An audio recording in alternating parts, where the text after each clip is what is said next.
आज आमर माधव सेवा समवाय समितिर आज धान मंडी उद्घाटन है। आमर आज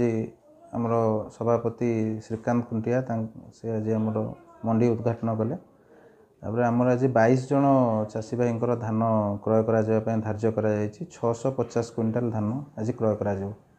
टार्गेट आम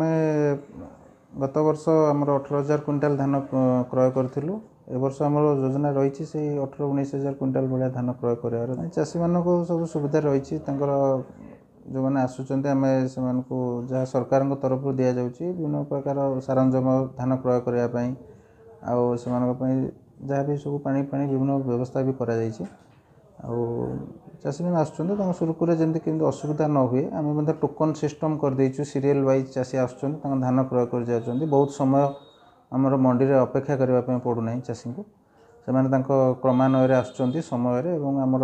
व्हाट्सएप रे आम गोटे ग्रुप फॉर्मेशन करदेचु से ग्रुप रे टोकन जो एठाक मंडी पहुँचबार सीरियल नंबर मंडी अराइवल हिसाब से आम मेसेज भी हो जाऊँगी आउ प्रथम चाषीर धान क्रय करापर द्वितीय चाषी के मेसेज भी रिमाइंडर हो जाऊँगी सी ता टाइम रे आसिक धान दे दूँ घंटा घंटा धरी चाषी मानक अपेक्षा करूना ये ठीक ठाक चली।